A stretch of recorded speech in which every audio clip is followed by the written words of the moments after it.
As a coastal town and seaside resort, Kribi is in the process of losing its tourist attractions. Here in the town of Kribi, we are witnessing the degradation of the beach as a result of coastal erosion. Once again, African Environmental Network is on the ground to provide evidence of climate change, sea levels rising and the breaking power of the waves that is accelerating coastal erosion is real. So the community of Kribi is experiencing loss and damage, and we are seeing the seaside tourist industry disappear as coastal erosion takes its toll. You all the harmful effects of coastal erosion, which are qualified as economic losses, and even better as non-economic losses, because a whole culture is disappearing here in the town of Kribi. Here at the African Environmental Network, let's follow the rest of this documentary together.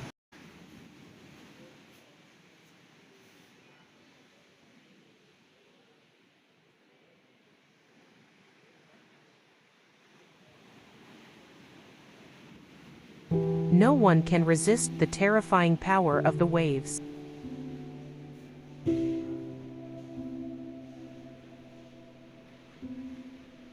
Located in the South Cameroon region, the town of Kribi is reputed to be a tourist and cultural center, but for more than 6 years now, it has been suffering the harmful effects of climate change. We are seeing two major events: rising sea levels followed by coastal erosion. During periods of high tide, the beaches of Kribi, mainly those of Goi and Gami, become inaccessible, thus impacting fishing, tourism and culture in this locality. Diving, which used to be a culture, is becoming a matter of death as the power of the wave frightens divers, and its surge has an impact on the coast, coastal biodiversity and buildings. We are on Nzami Beach, where coastal erosion is in full swing. 99% of the coastal biodiversity, in terms of flora, has already disappeared. During our data collection, we found that the road is on average 9 meters from high tide. And we estimate that within 4 years, the ocean will have eroded and occupied this entire beach right up to the road. The road itself is already eroding.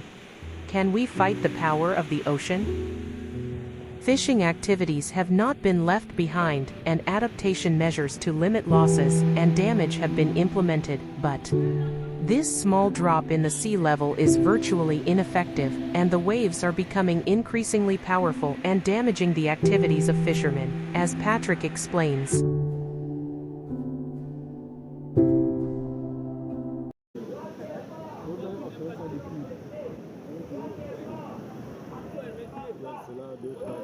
Two or 3 years ago, a wave crossed the road and we had to leave here because the water invaded the whole area. The water floods the whole area here, and you take away the pirogues. Is it at a specific time of the year or at specific times? It's at a specific time of the year. What time of year is that? Here we are, June, July, August. So in June, July, August there are often big waves that come and cover the area. Yes. Has your business been affected? Are you no longer able to fish well? We can't even get into the sea to fish anymore. The authorities, government, have only asked us to leave. Sometimes we even take the pirogues and put them right on the road to save them. But the road is very small, and if we take the pirogues again, they take up the road. If you leave this area, it means that your business will be affected, and you won't have enough to feed your families. Exactly. Do you see the fishery as a culture handed down from generation to generation? Exactly, yes. What exactly do you think we can do to ensure that you don't end up unemployed or lose what you need to feed your family?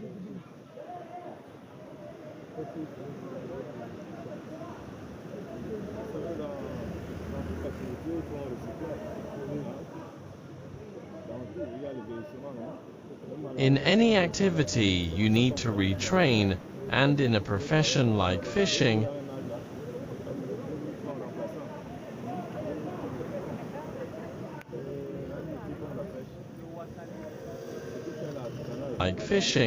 especially traditional fishing, knowledge has to be passed down from generation to generation.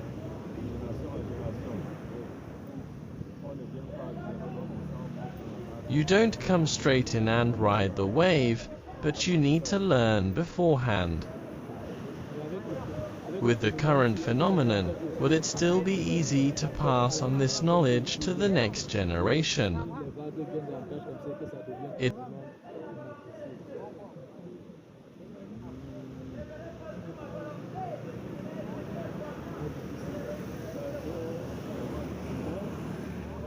It's going to be really difficult, but the waves don't stay. We have months of bad weather, said in the local language.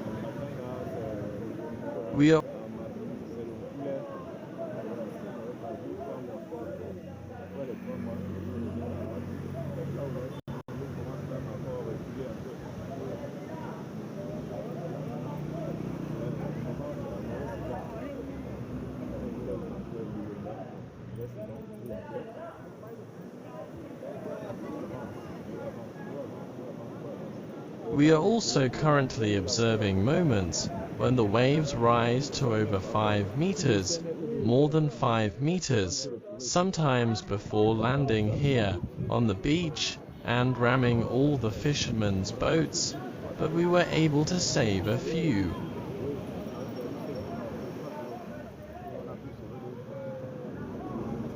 Do we already have people who have died as a result of the wave?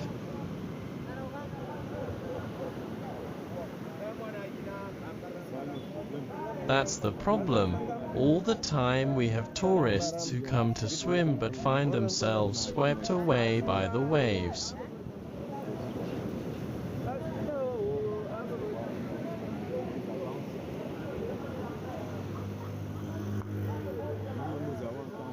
We ourselves find it hard to swim sometimes because the water is rough.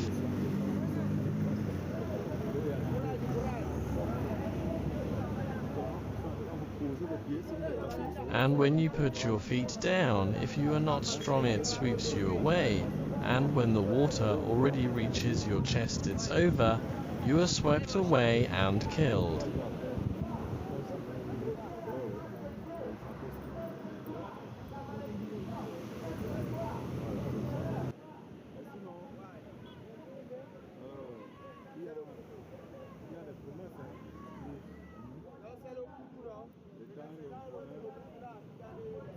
Otherwise, there are promises. The state has promised to build a dam to prevent the water from arriving again like that, but it requires means.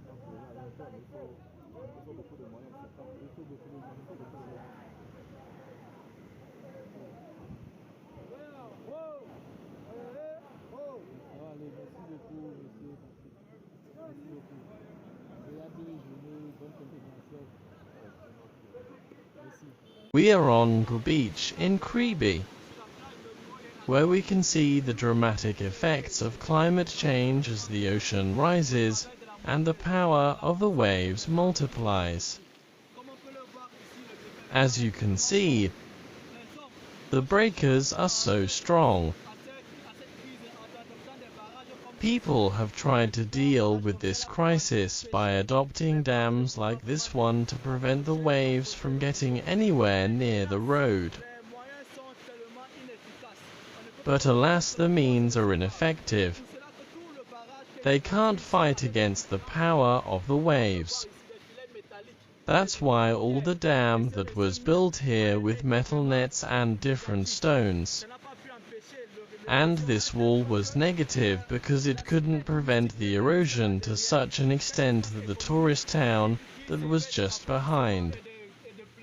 This economic area that was used for refreshment and leisure for tourists. They were forced to abandon and leave because of the power of the waves that continued to degrade the whole site. So, as we've seen, it's time to do something about the losses and damage in the town of Kribi. The waves are getting stronger and stronger. The waves are eroding the beach and reaching the road. We are almost 10 meters from the road at the maximum. If nothing is done in maximum 10 years, the waves will extinguish this road and remove it.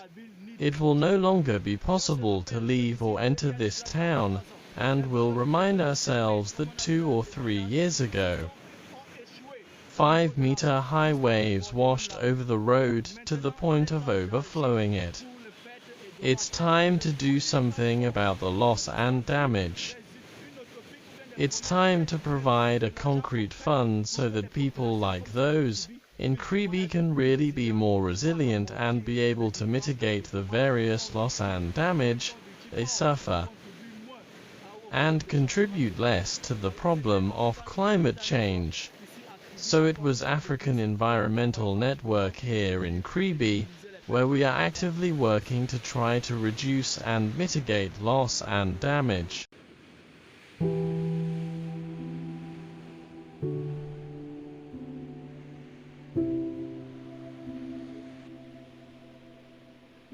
Loss of human life. Destruction of the beach. Destruction of coastal flora. Loss of culture, decline in fishery products. Destruction of buildings and destruction of roads. Such are the loss and damage experienced in this locality of Kribi. The rise in the level of the sea and the associated coastal erosion are just remarkable. Human efforts to tackle this problem are limited, with some dams destroyed and others still standing. But for how long? What cultural heritage will be passed on to future generations? The situation in Kribi is a wake-up call to the national and international community. It's high time to take action and finance the loss and damage. Let's act now and wipe away the tears of the ocean.